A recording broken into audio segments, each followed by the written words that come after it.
Michael Kohlberger, em referência a Brian Kohlberger, Brian Chris Kohlberger, Kohlberg. Esse é o pai de Brian Kohlberger em mensagem de voz após o assassinato de 4 estudantes da Universidade de Idaho. É um dos vários novos registros da Universidade Estadual de Washington, onde Kohlberger estudava criminologia. Esses registros estão nos mostrando o que estava acontecendo na escola após os assassinatos e após as prisões, e como os policiais realmente avistaram o carro de Kohlberger semanas antes de sua prisão. Eu sou Angelette Levy e este é o Law and Crime.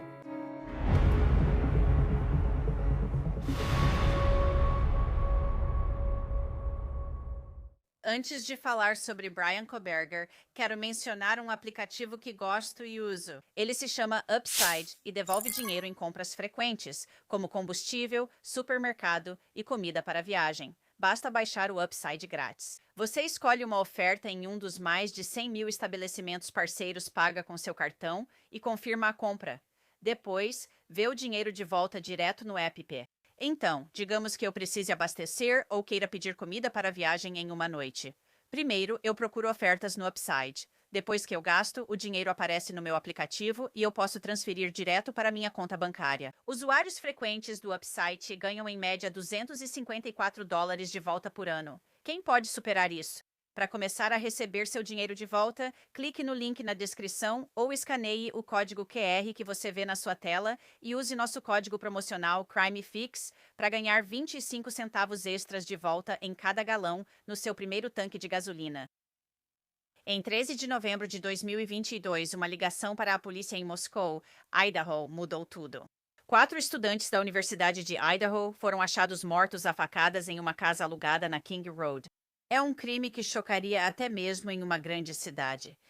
Isso foi em Moscou, uma cidade universitária onde as pessoas não trancavam as portas. Mas isso mudaria. Maddie Mogan, Kaylee Gonçalves, Ethan Chapin e Shanna Cornodell tinham ido ao grande jogo de futebol no dia anterior, festejando, saindo, fazendo o que os universitários fazem. Horas depois, eles foram mortos a facadas em suas camas. Shanna lutou por sua vida e levou mais de 40 facadas. A busca por um assassino havia começado. O tempo era essencial. Ninguém sabia, no início da investigação, que o assassino estava a poucos quilômetros, estudando na Universidade Estadual de Washington, em Pullman, do outro lado da fronteira. Seu nome era Brian Kohlberger. Ele era um estudante de doutorado em criminologia, assistente de ensino, nada menos, e andava pelos corredores da WSU como se nada tivesse acontecido. Desde dezembro de 2022, solicitamos registros da WSU várias vezes, investigando o período de Brian Kohlberger lá e tentando descobrir mais sobre o que ele estava fazendo e se a administração da universidade suspeitava de algo. A WSU nos enviou recentemente um novo lote de registros. Alguns desses registros incluem itens inéditos, como dados sobre 2 policiais que identificaram o elantra branco dele a partir de um boletim policial poucas semanas após os assassinatos. Já falo disso. Parece que foi uma grande oportunidade perdida, mas também houve discussões internas sobre os assassinatos e preocupações de pais de alunos de que um assassino estava à solta. E a universidade, pelo que um dos pais comentou, não estava realmente comunicando muita coisa sobre isso. Vou entrar nesses detalhes, mas antes vamos voltar ao início. Era 13 de novembro de 2022, pouco antes do meio-dia. Colegas de quarto de Maddie, Kaylee e Shanna ligaram para o 911. Uma policial de Moscou atendeu ao chamado e foi à casa na King Road. O que você se lembra de ter visto? Eu me lembro que estava no meu quarto tentando dormir e ouvi Kaylee, que minha ex-namorada levou para lá bem rápido. Qual é o seu quarto? Kaylee! Qual é o seu quarto? Você estava naquele quarto. Meu quarto, não o quarto da Shanna. Meu quarto. E o seu quarto é bem aqui. Acho que esse é o seu... quarto, segundo andar. Ok. Só ouvi ela subindo as escadas. Pensei, ok, vou dormir porque ela está subindo. Kaylee e o cachorro Murphy.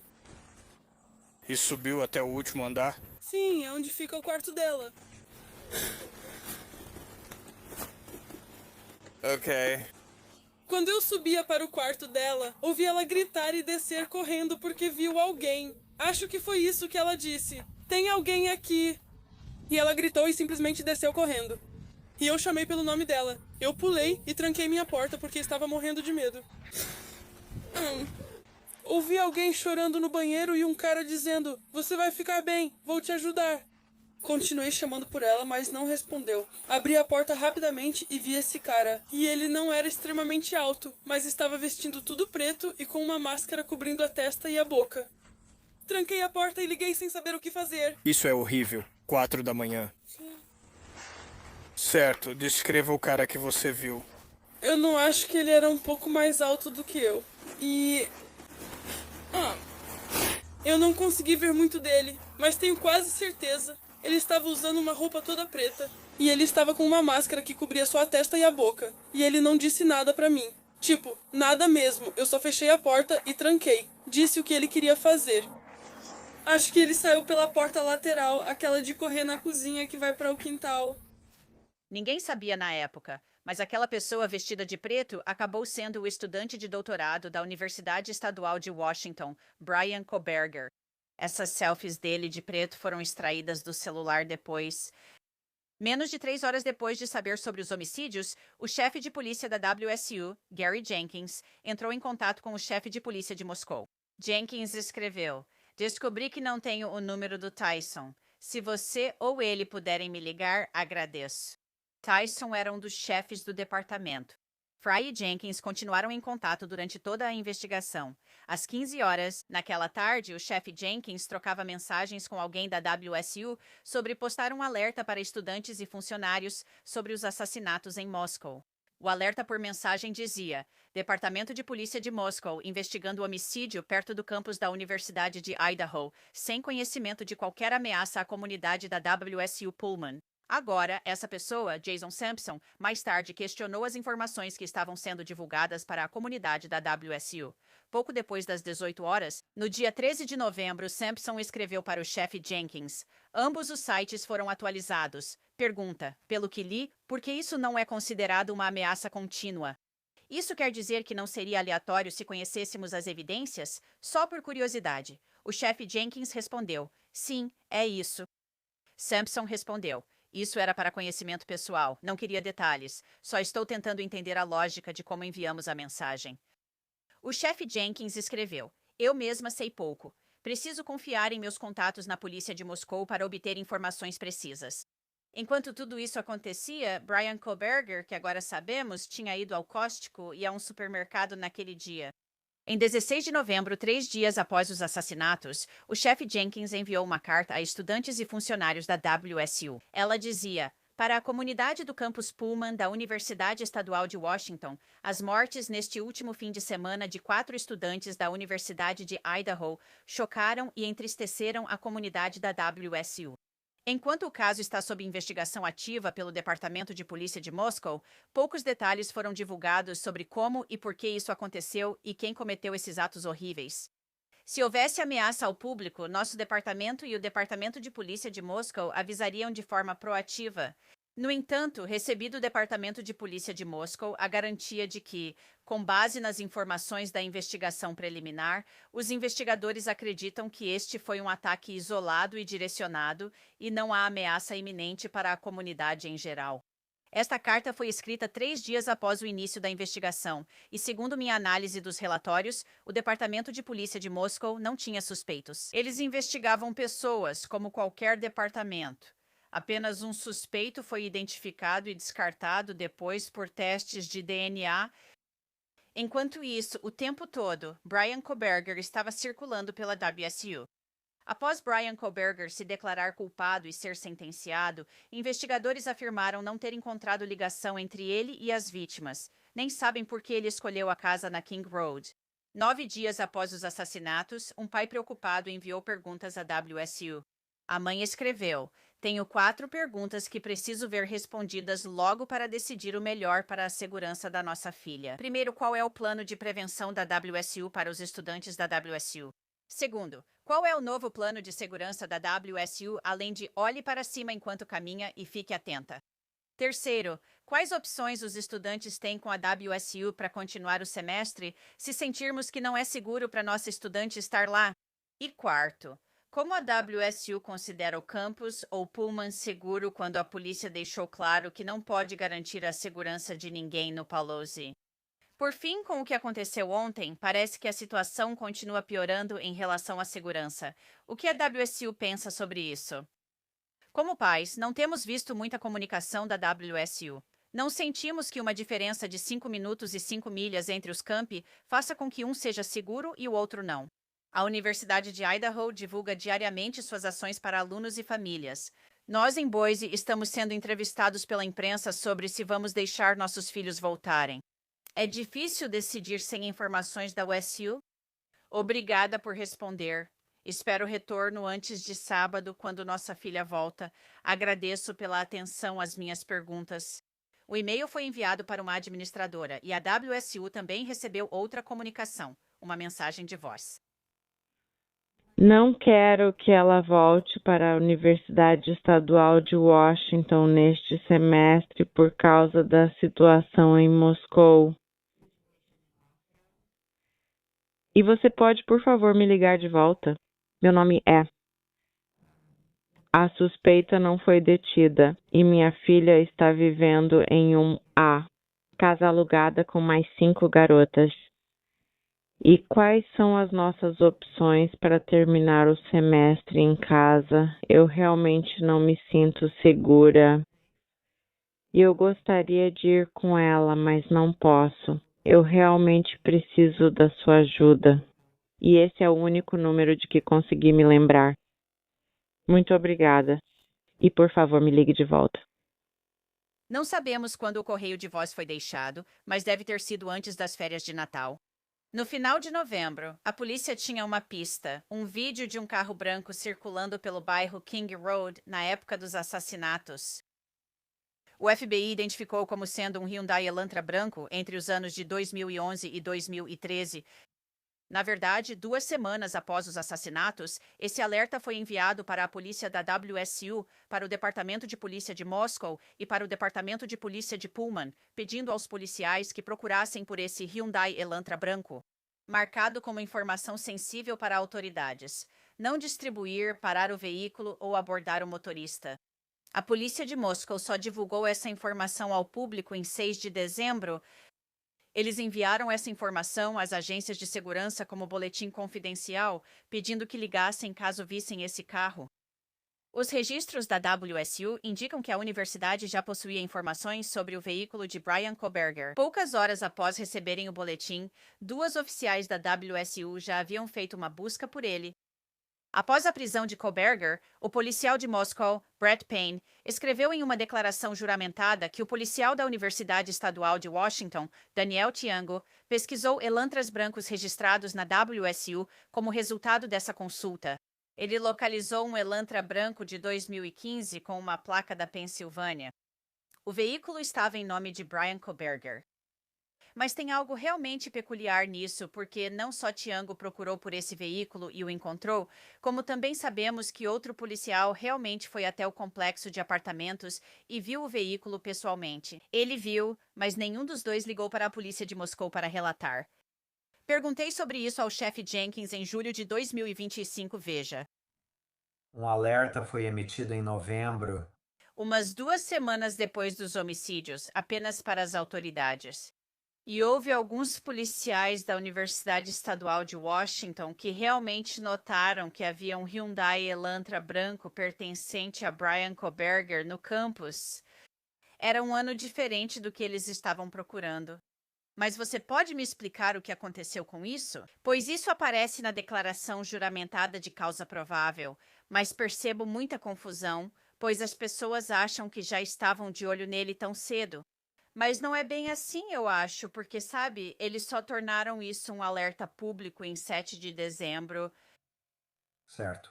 O alerta que recebemos era, eu acho, idêntico ao que eventualmente foi divulgado ao público, mas isso foi em 28 de novembro.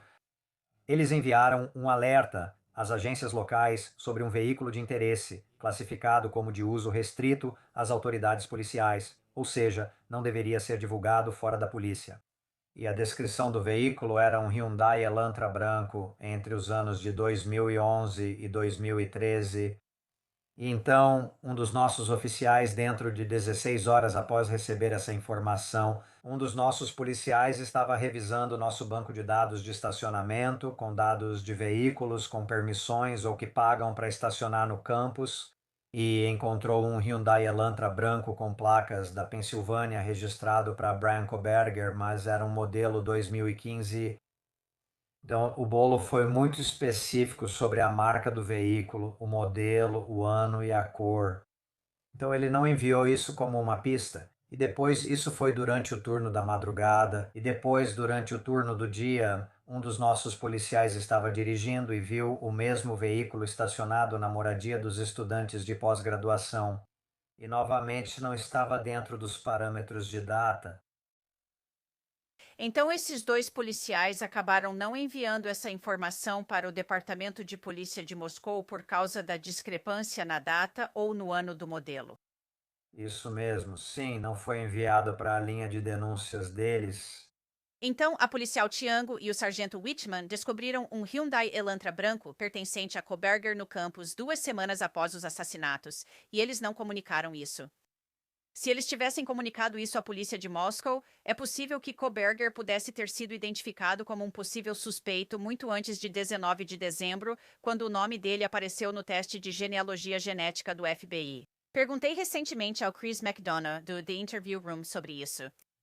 Bem, acho que você e eu conversamos sobre isso, Anget, em um programa anterior com você. Na minha opinião, isso foi um grande erro investigativo. E não foi apenas um erro no sentido de, sim, nós não comunicamos isso. Ok. Os policiais fizeram o trabalho deles. Eles encontraram o carro. Eles foram até o carro. Alguém tomou uma decisão de comando que dizia, bem, não entre em contato com o dono desse carro. E então eles associaram a essa decisão, na minha opinião, uma desculpa sem sentido, dizendo, bem, era o ano errado. Certo. Bem, então o que o Ball acertou? Procuramos um Hyundai branco. Na área, qualquer coisa na área, certo? Por volta do possível horário do crime. Devemos presumir que a Universidade Estadual de Washington também não procurou por vídeos sobre esse carro na noite do crime, naquele e-mail. Certo. Então, o que o chefe está fazendo, na minha opinião? Ele sabe que eles não só cometeram um grande erro, mas também estragaram tudo porque poderiam ter tido, e eu odeio dizer isso sobre qualquer órgão de segurança. Sabe, eu apoio a polícia quando estamos certos e também falo quando estamos errados. Ok, essa é a nossa responsabilidade com o público. E esse chefe deve ao público e à família dizer, sabe de uma coisa, não só cometemos um erro, você está certo. Devíamos ter ido bater na porta do homem em cujo nome aquele veículo estava registrado e que morava naquele complexo de apartamentos. Porque Deus me livre depois daquela noite. Se ele tivesse matado outra pessoa, aquele chefe teria se metido em uma encrenca muito grande a longo prazo. Então alguém tomou uma decisão de comando e disse, ok, você tem o carro, você tem um carro que combina. É branco? É. Onde está? Está aqui. Ok. Descubra quem é o dono, entreviste essa pessoa e envie para Moscou. Esse era o protocolo apropriado. Sabemos que, após os assassinatos, Brian Koberger limpou o carro dele meticulosamente e o FBI desmontou o veículo para análise, mas não encontraram nenhum DNA das vítimas nele. Então pode ter se perdido um tempo precioso ali. Após a prisão de Koberger em 30 de dezembro de 2022, o chefe Jenkins enviou um e-mail sobre a menção dos policiais na declaração juramentada. O e-mail afirma que a declaração juramentada descreve o excelente trabalho da policial Tiango e do sargento Whitman ao rastrear um possível veículo suspeito, que acabou sendo, de fato, o veículo do suspeito. A linha do tempo para localizar o veículo não está totalmente correta na declaração juramentada. A declaração juramentada indica que as órgãos de segurança da região foram solicitadas a ficar de olho no veículo suspeito em 25 de novembro, quando, na verdade, esse pedido só foi feito na manhã de 28 de novembro. Após receber o e-mail do Departamento de Polícia de Moscou, enviei a descrição do veículo por e-mail. No dia 28 de novembro, às 8h24, e Tiango consultou a placa do Koberger no dia 29 de novembro, às 00h28, aproximadamente 16 horas depois, e não 3 dias depois. E o sargento Whitman observou o veículo no complexo de apartamentos do Koberger às 00h58 do dia 29 de novembro. Excelente trabalho. Jenkins então fala sobre como ele tem feito parcerias com todos esses departamentos na comunidade da WSU para trabalhar com estudantes e funcionários, ajudando-os com qualquer coisa que possam precisar. Ele então escreve do ponto de vista do WSUPD: estamos oferecendo a garantia de que estamos aqui para a segurança deles e para ajudá-los com qualquer ameaça ou perturbação percebida, incluindo assédio por parte da imprensa. À medida que passamos de 2022 para 2023, peço que todos vocês reflitam sobre o ano que passou e se lembrem dos momentos difíceis que este departamento enfrentou, e então olhem para onde estamos agora. Todas vocês provaram ser resilientes e comprometidas com sua profissão, com a WSU e com a WSUPD. Agora, todas nós devemos aproveitar oportunidades que mudem a forma como os outros veem a WSUPD. As dificuldades do passado não vão nos definir. É o excelente trabalho de Chiang e Whitman que coloca a WSUPD em destaque positivo no cenário nacional. Os membros da equipe regional da SWAT trabalharam de forma profissional e disciplinada e fizeram o que precisava ser feito para salvar vidas. É provável que Koberger fosse identificado como suspeito no fim de novembro se as policiais tivessem comunicado a informação sobre o Elantra, mesmo com a diferença de ano do modelo. Horas depois da prisão de Koberger na Pensilvânia, em 30 de dezembro de 2022, a vice-presidente assistente interina de assuntos estudantis da WSU escreveu esta carta para informar Koberger que a WSU estava emitindo uma suspensão emergencial. Jennifer Hyatt escreveu que estava impondo uma suspensão emergencial porque Koberger havia sido acusado de assassinar Caleb Gonçalves, Maddie Mogan, Zana Kernodle e Ethan Chapin, e que, de fato, havia sido preso mais cedo naquela manhã.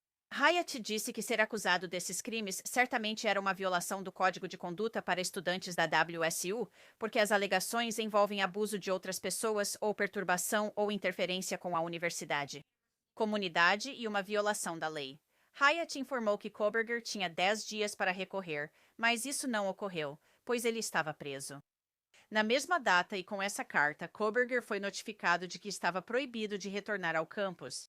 O chefe de polícia Jenkins escreveu em uma notificação de proibição de acesso: esta advertência é para informar que você está proibido de entrar em todas as áreas dos campi da Universidade Estadual de Washington. Inclui prédios, calçadas, passarelas, pátios, vias de acesso, estacionamentos e qualquer outra propriedade do campus da Universidade Estadual de Washington. Esta advertência entra em vigor imediatamente e continuará até que as acusações disciplinares estudantis pendentes sejam resolvidas e você receba permissão por escrito para retornar ao campus. Após a prisão de Koberger, o pai dele, Michael, na verdade ligou para a universidade perguntando sobre o apartamento do filho. Ouça só. Michael Koberger, em referência a Brian Koberger, Brian Christopher Koberger, Koberger. Nosso número de telefone residencial aqui é... O Brian morava em... O que eu gostaria de saber é sobre o apartamento e a situação dele. Essa é a primeira coisa. A segunda, se você não puder responder a essa pergunta, eu entendo. Se você puder nos redirecionar, o telefone do Brian está inacessível. Não é possível acessar nem o telefone nem o e-mail dele. Agora, após a prisão, também houve preocupação de que Brian Koberger ainda pudesse ter chaves de prédios no campus. O chefe Jenkins achava que as chaves estavam no apartamento de Koberger e que ele tentaria recuperá-las. Uma foto da chave que Koberger deveria ter estava incluída em um e-mail. Os registros da WSU também mostram um e-mail que foi enviado para a comunidade escolar em janeiro de 2023. Dizia: os últimos meses têm sido difíceis, e o anúncio da prisão de Brian Christopher Koberger, um ex-aluno de doutorado da WSU, como suspeito das mortes de 4 estudantes da Universidade de Idaho, chocou nossas comunidades. Antes de tudo, quero reiterar minhas mais sinceras condolências às famílias e amigos de Ethan, Kaylee, Madison e Shanna. A perda dessas jovens vidas nos deixou profundamente tristes. Incentivo professores, funcionários e estudantes a usarem os recursos de apoio disponíveis, listados no fim deste e-mail. Se você tiver preocupações sobre o bem-estar de um estudante, por favor compartilhe as informações com a Student Care Network. Tenho esperança de que os próximos dias e semanas nos trarão mais respostas e informações sobre a natureza deste incidente. Nas próximas semanas, acredito que muitos membros da nossa família Cougar, especialmente aqueles que conhecem o Sr. Koberger, possam ser contatados pelas autoridades, pela mídia e por cidadãos preocupados.